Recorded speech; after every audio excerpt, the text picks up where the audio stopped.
అధ్యక్ష, ముందుగా శాసనసభ అధిపతిగా ఎన్నికైన మీకు హృదయపూర్వకంగా మా పార్టీ పక్షాన మా అందరి పక్షాన కూడా హృదయపూర్వకంగా మీకు అభినందనలు తెలియజేస్తూ మా పార్టీ అధ్యక్షులు పెద్దలు శ్రీ కేసీఆర్ గారు వారు దురదృష్టవశాత్తు వారికి కొంత గాయమయ్యి హాస్పిటల్లో ఉన్నప్పటికీ ఎప్పుడైతే ఈ ప్రతిపాదన శ్రీధర్ బాబు గారి ద్వారా మరి వారికి వచ్చిందో వెంటనే ఒక క్షణం కూడా సంకోచించకుండా రెండో ఆలోచన లేకుండా తప్పకుండా సహకరించవలసిందే అని చెప్పి ఏకగ్రీవంగా ఎన్నిక కావడానికి వారు మాకు ఆదేశాలు ఇవ్వడం జరిగింది. దానికి అనుగుణంగానే నిన్న మీ నామినేషన్లో కూడా మేమందరం కూడా పాల్గొనడం జరిగింది. అధ్యక్ష, మీతో వ్యక్తిగతమైన అనుబంధం కూడా నాకు చాలా ఉంది. మీరు 2009 శాసనసభకు ఎన్నికైన నాడు నేను కూడా మీతో పాటు సహచర శాసనసభ్యుడిగా ఉన్నాను. ఆనాడు తెలంగాణ ఉద్యమంలో కూడా మీరు మీ వంతు పాత్ర పోషించినారు.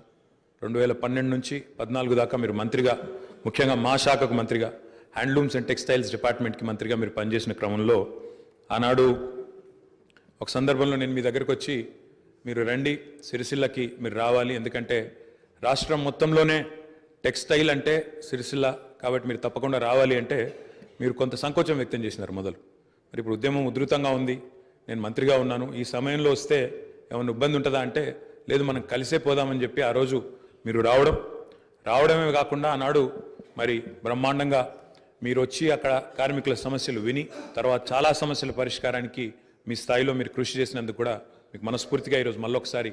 అభినందనలు, ధన్యవాదాలు కూడా తెలియజేస్తూ మరి ఒక ఉన్నతమైన సాంప్రదాయానికి ఈరోజు మరి తెరదీస్తూ ఇతర పెద్దలు గౌరవనీయులు తెలంగాణ రాష్ట్రం ఏర్పడ్డ తర్వాత పెద్దలు శ్రీకొండ మధుసూనాచారి గారు, తర్వాత శ్రీ పోచారం శ్రీనివాసరెడ్డి గారు, తదనంతరం మీరు మరి వారు ఇద్దరు కూడా నెలకొల్పిన సాంప్రదాయాలు, కాపాడిన విలువలు వాటన్నిటిని మీరు కూడా పరిరక్షిస్తారని మనస్ఫూర్తిగా ఆకాంక్షిస్తూ మీ ఉన్నతికి మనస్ఫూర్తిగా అభినందనలు తెలియజేస్తూ మరి ఇప్పుడే పెద్దలు ముఖ్యమంత్రి గారు, ఉప ముఖ్యమంత్రి గారు, మంత్రివర్యులు కూడా చెప్పినట్టు మరి